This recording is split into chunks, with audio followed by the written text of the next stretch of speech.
अथवा कार्बनिक, ठीक है, जिनका नाम आपने लिया है वो सब क्या है, प्राकृतिक अम्ल है। स्वाद में खट्टे होते हैं वो प्राकृतिक अम्ल है, ठीक है। लैक्टिक अम्ल, ठीक है, दही में पाया जाता है। एसिटिक अम्ल सिरका में पाया जाता है। और ये अम्ल, इनको हम चख सकते हैं, ये क्या होते हैं, दुर्बल अम्ल होते हैं, ठीक है। ये किसी तरह से नुकसान नहीं पहुंचाते हैं, ये हमारे लिए फायदेमंद होते हैं। तो ये एक प्रकार हो गया। दूसरा प्रकार हो गया अम्ल का प्रबल अम्ल। ये क्या होते हैं, खतरनाक होते हैं। अगर ये स्किन पे पड़ जाए तो स्किन जल जाएगी, ठीक है, नुकसान पहुंचाते हैं, ठीक है। तो ये स्ट्रांग होते हैं, इनके बोलते हैं प्रबल अम्ल अथवा खनिज अम्ल, ठीक है।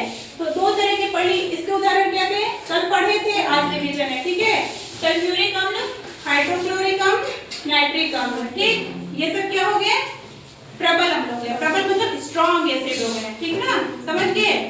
अब एक चीज और मैंने बताया था, क्या, एक होता है सांद्र अम्ल, एक होता है तनु अम्ल। सांद्र मतलब स्ट्रांग, स्ट्रांग जो होता है उसको डाइल्यूट कैसे बनाते हैं, तनु कैसे बनाते हैं। तो हमने क्या बताया था हमेशा कि आप किसमें पानी मिलाते हैं, एसिड में पानी मिलाते हैं कि पानी में एसिड मिलाते हैं, पानी में मिलाते हैं, पानी में एसिड मिलाते हैं। क्यों, क्योंकि अगर हम एसिड में पानी मिलाएंगे तो वो जल जाएंगे ना, ठीक है। इसलिए हमेशा पानी में अगर उसको तनु करना होता है तो पानी जितना तनु करेंगे उस हिसाब से पानी लेंगे और उसमें हम धीरे धीरे एसिड मिला देंगे, तो वो क्या हो जाएगा, तनु अम्ल। तनु अम्ल का कॉन्सेप्ट समझ गए। सांद्र अम्ल को हल्का किया जाता है तो वो तनु हो जाता है, उसमें पानी मिला देते हैं, ठीक। यहाँ तक कोई परेशानी, ये सब तुम पढ़ चुके थे।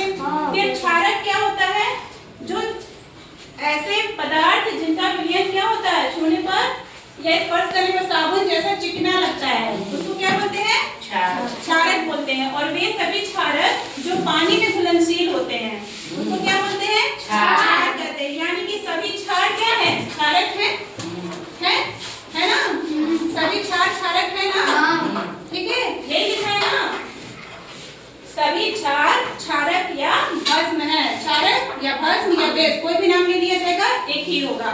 कोई परेशानी इसमें, ये सब तुम पढ़ चुके थे, ठीक। तुमने मैं सूचक के बारे में भी कुछ जानकारी दी थी, आज मुझे प्रैक्टिकल करके आपको बताना है सूचक के बारे में, ठीक। तो सूचक क्या होता है, अम्ल एवं क्षारक की पहचान करने के लिए हम विशेष प्रकार के पदार्थों का उपयोग करते हैं जिसे सूचक करते हैं। जैसे प्राकृतिक सूचक क्या है, हल्दी, हल्दी क्या है, हल्दी एक प्राकृतिक सूचक है, ठीक है।